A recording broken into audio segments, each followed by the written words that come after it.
एक बार एक बिल्डिंग के 5वें माले में खड़े हुए इंजीनियर को नीचे ग्राउंड फ्लोर में बैठे अपने मजदूर से कुछ काम था। तो उसने सोचा कि मैं अगर ऊपर से आवाज दूंगा तो वहां तक इसके पास नहीं पहुंचेगी।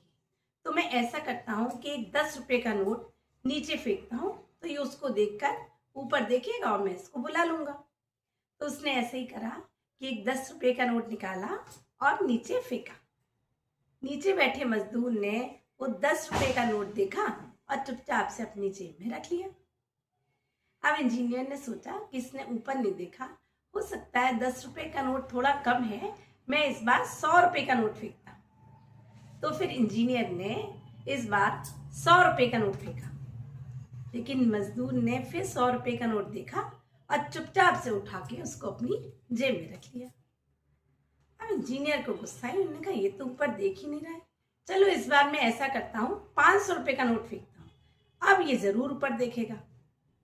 तो इंजीनियर ने फिर 500 रुपए का नोट लिया और नीचे फेंका, लेकिन इस बार भी मजदूर ने वो 500 रुपए का नोट उठाकर अपनी जेब में रख लिया और ऊपर नहीं देखा। अब इंजीनियर को बहुत गुस्सा आई, उसको एक तरकीब सूझी। उसने कहा ये नोट देख के ऊपर नहीं देख रहा है।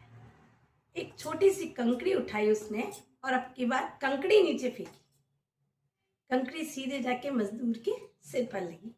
मजदूर ने झट से ऊपर देखा और ऊपर देखा तो फिर इंजीनियर ने उसको इशारे से ऊपर बुलाया। यहाँ पर हमारे जीवन में जो मजदूर है ना, वो हम हैं, और जो इंजीनियर है वो हमारे ईश्वर हैं, भगवान हैं। हमारे भगवान भी हमें तरह तरह से खुशियां देते हैं, गाड़ी, बंगला, पैसा, कामयाबी सब मिलती है हमें, लेकिन हम ईश्वर का शुक्रिया करना भूल जाते हैं।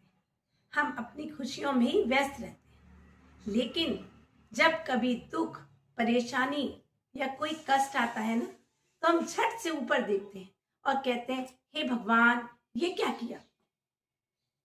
इसीलिए जब दुख हो या सुख हो, दोनों समय में भगवान को याद करना चाहिए।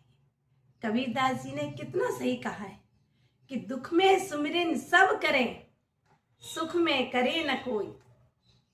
दुख में सुमिरन सब करें और सुख में करे न कोई, और जो सुख में सुमिरन करे तो दुख काहे को होए।